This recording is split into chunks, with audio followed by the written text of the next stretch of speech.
So you're hosting virtual events on the Remo platform and you want to start using floor content to provide value to your sponsors. Well, let's take a closer look at how you do that.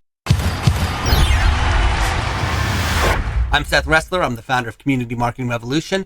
And if you are brand new to the Remo platform and you are looking to get up and running hosting virtual events, good news, I have a free quick start guide that you can download. You can find a link in the description to this video. Now, let's talk about floor content. And before we actually get into the Remo backend to take a look at how you do this, I want to say a couple of things. First, you can use floor content for a lot of different purposes, not just for your sponsors. So for example, let's say that you are hosting group exercises or group activities at your virtual events on the Remo platform, and maybe you want to show a demo video of what you want people to do, or maybe you have some text instructions that you want to include. You can do that with floor content. You can use it for basic instructions for how people should behave or interact at your events, or if you want to put a survey in there so that people can give you feedback on the event, you can use floor content for all of that. You can use it for all sorts of things. I don't want you to think that the only thing that you can use floor content for is sponsors. But for most folks, that's going to be the main use case. That's what they're going to want to do, is they are going to want to get paying sponsors on their virtual events. And so as we go through this video, I'm actually going to be discussing it from that point of view. The assumption here is that you are using floor content for sponsors, and I'll be talking about how you can deliver the most value to those sponsors. Now, one thing I want you to think about right from the beginning is the call to action.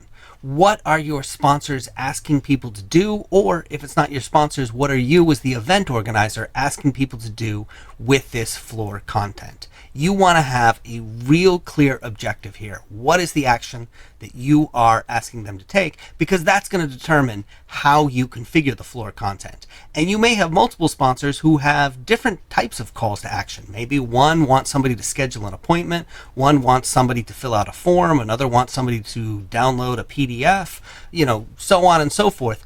Be thinking about what that call to action is, because it's going to become really important as we set up these floor sponsors. I like to think about it this way.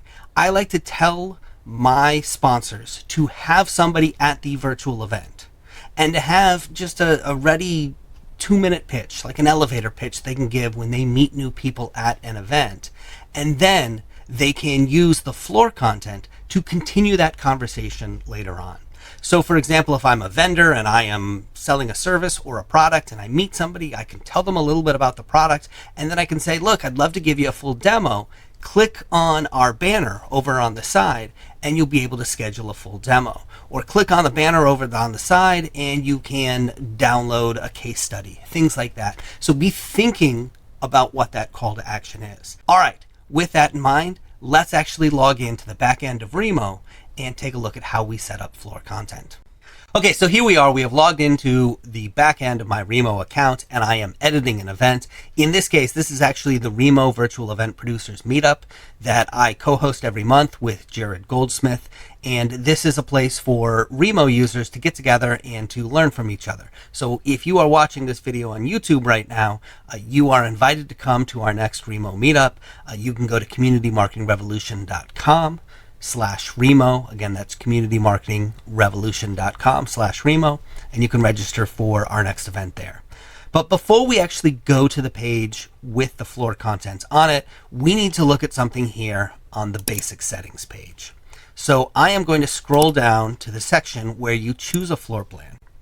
And we've got different floor plans that we can choose from. I'm going to preview this one. This is the one that I'm going to use. And in a few moments, I'm actually going to go into the event so you can see what the floor content looks like on this floor plan. But the important thing that we need to make sure to set up here is the expected attendance. You see, the expected attendance is the number of people that you think are going to show up to your event. And based on the number that you enter here, the number of floors to be used in the event will be automatically generated. So let's say, for example, that you are using a floor plan that has 50 seats in it, and you have 100 people that you think are going to come to your event, then there's going to be 2 floors. So in this case, you can see once I start raising the number of people that I expect to be at the event, the number of floors went from 1 to 2. So you're going to want to make sure that you set this first, because once you set that floor content, you cannot change the expected attendance number. Once we put some floor content there, you'll see a little yellow exclamation point that says, in order to change this number, you're going to have to undo or unassign all of the floor content. So make sure that you know your expected attendance first. And if you're not going to know until the last minute, until right before your event, then you probably want to set aside some time right before your event starts or a few hours in advance to actually go through and set up your floor content. Okay, let's actually go to the floor content. We're going to open up this advanced menu and we are going to click on floor content. Oh, and you can see when we go there, we get this message: changes in expected attendance are currently unsaved. Please save your event before making changes to the floor content. So we're going to go back here and we're going to save the event, and it's actually going to ask us to go back into the event. And now I can open up advanced and I can click on floor content. And the number of content pieces that you can add is going to depend on your particular plan. Different plans offer different pieces of content that you can add, and you can add a la carte pieces. You can actually ask Remo to give you extras and they will change your billing and allow you to do that. One thing I want to note about the floor content is that there is a slot for each floor of your event. So if you want to use the same piece of content on 3 different floors, let's say for example that you've got an event that's got 3 floors and you want a sponsor to appear on all 3 floors, that's actually going to take up 3 slots for your event. But the flip side to that is that you can create different slots on all different floors depending on your event. So if you have 3 different floors and you want 5 pieces of floor content on each floor and you want a total of 15 different sponsors, you can do that. So let's go ahead and add our first piece of floor content. We're going to click that add content button. And the first thing we've got to do is give it a name. We're not going to name it after me. What I'm actually going to do is I'm going to show you each of these different types of content, what they look like as floor content. So we'll name this first one video, and we will enter a video link here. Now you can use a video link from YouTube or Vimeo or Twitch. I'm just going to post a YouTube link in here. And for right now, I'm going to keep the display type as floor plan.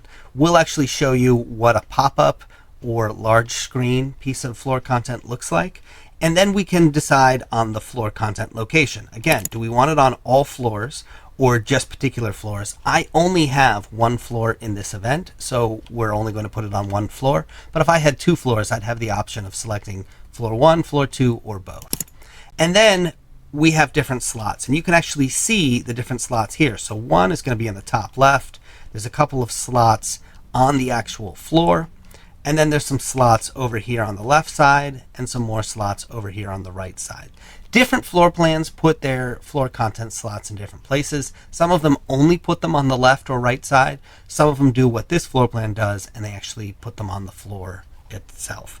So we're going to put this video content right here in floor number 1, and I'm going to save that content.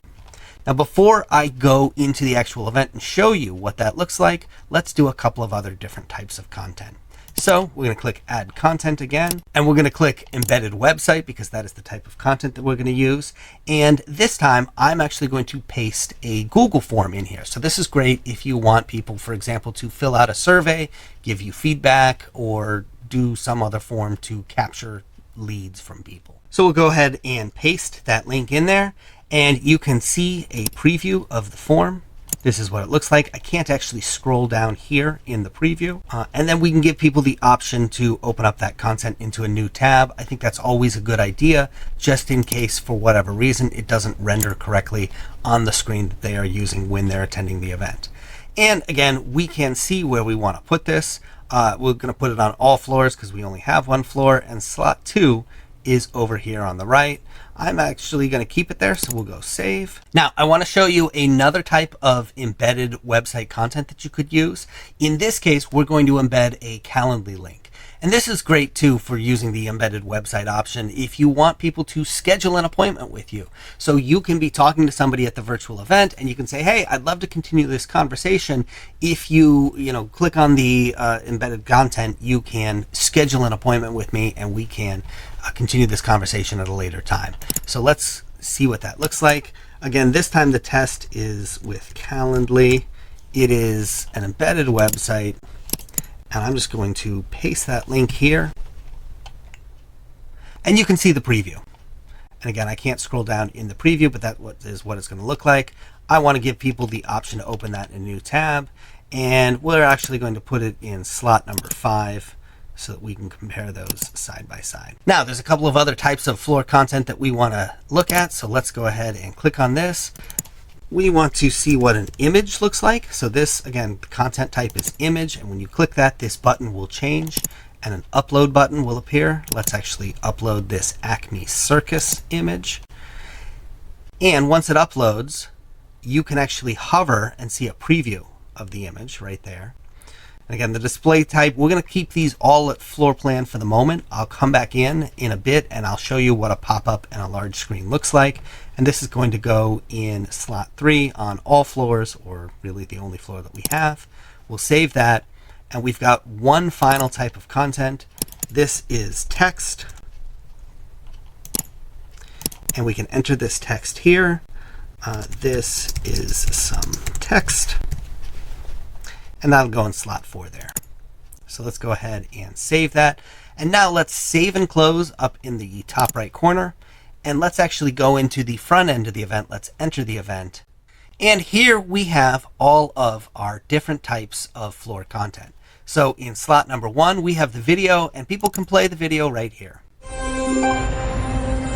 is the trailer for Dumbo. Look! I'll be honest, I don't really like to use videos as floor content. And the reason why is because when people are at my virtual event, I want them to be interacting with the other guests in the virtual event. I don't want them to watch videos.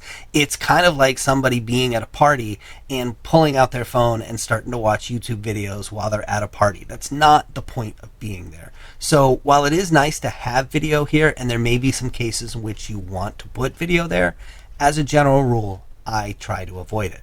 So let's see what we did with this embedded content. You can see it's over here in slot number 2, but you can see that it's pretty small. And while I can go in and scroll down, that's not really how I want to use that. But it does, because I click that box, give me the option to open this form in a new tab.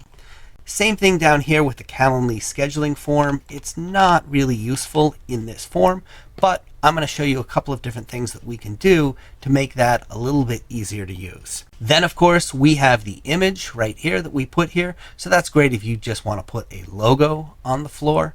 And finally, we have some text. This is some text. And so that might be useful if you want to put instructions or a greeting or something really basic right there. You can put that here. So that's what it looks like when these are all just floor plan content.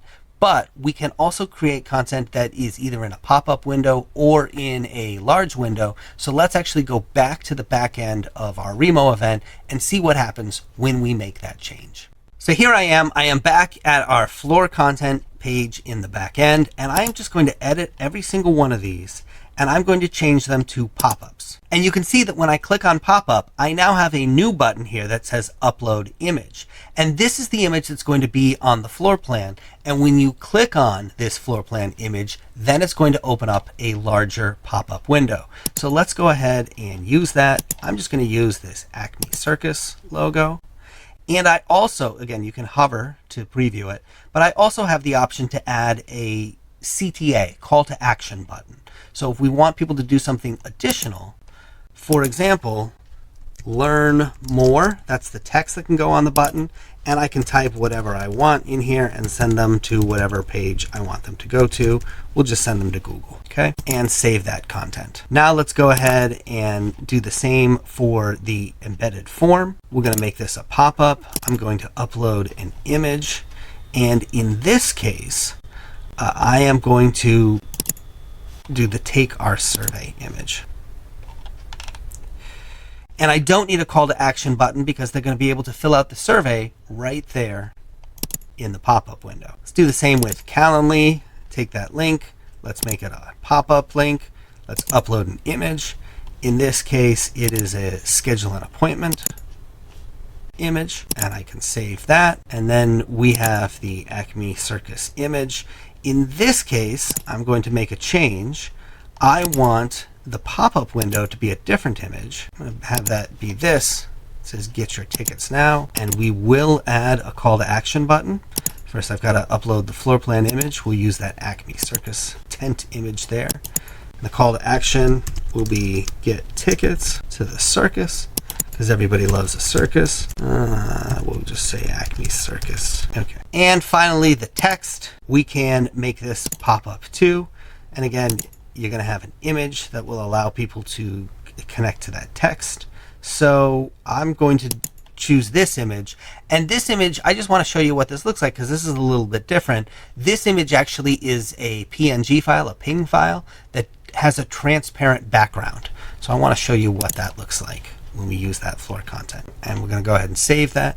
If you click save too early, it'll tell you you haven't uploaded the image yet. It'll give you an error message. So once again, save and close, and I'll meet you in the front end of the event. We can see what this looks like now with the pop-up floor content. Okay, so here we are again in the front end of the event. Let's take a look at what this looks like now that we've got all of these pop-up windows. So in the top left in slot number 1 here, it pops open the window. You can watch the video in the window. And again, I put this learn more button, which then allows people to click out to another link. You don't have to include that, but you can. The second thing that we did was we took that embedded content, and again, we added a pop-up window, and now the embedded content is in that pop-up window. You can see I still need to scroll down in order to fill out the whole survey, but it is a lot easier to do. Plus, I have the option right here of just opening this survey in a new tab. That's a lot easier. Same thing with scheduling an appointment. I can click in here and I can schedule an appointment using something like Calendly, or I can open up the new tab. I think that works a lot better. Now, over here, we have the image. So this just opens up a bigger image, and we can have a call to action link like get tickets. And then you can see here is that rule book image. Remember, I told you this is the image that has a transparent background. So unlike this, say, schedule an appointment image over here, where you've got a white background, this image has a transparent background, and you can click on the rule book and there's some text in there.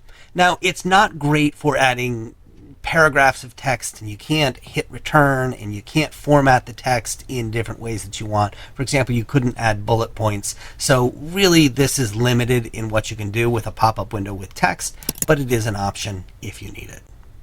So let's take a look in the back end of Remo again, and we're going to go through the final type of content that you can have on your floor plan. So once again, I am on the floor content page in the back end of my event. I'm just going to edit all of these, and this time we're going to select large screen. And once again, I've got an option to add a floor plan image and everything else, but that's the only real change that we're going to make. Change this to large screen, change this one to large screen, change this one to large screen, and finally change the text to large screen. So let's go back to the front end and see what it looks like now. All right, so here we are in the event again, and you can see that until we start clicking on some things, right now this doesn't look very different. But let's go over and click on the Acme Circus image here in the top left corner. That's slot number 1, and you can see that it opens up in a big window, much bigger than the pop-up window, depending on the size of your screen, that I was using before. And again, I can watch the video. So this is probably a more pleasant way to watch a video. But again, I don't love the idea of having people watch a video in my event, but you can do it here. Now, over here, we've got take our survey, and in a larger window, you can see this is much easier to take, so you might want to use that one. Same thing with schedule an appointment. And if we come over here, this is just the image. This might be a little big for an image this basic. You might want to use a pop-up window instead. And finally, we've got the rule book. And I think this window is way too big for the amount of text that we actually entered here.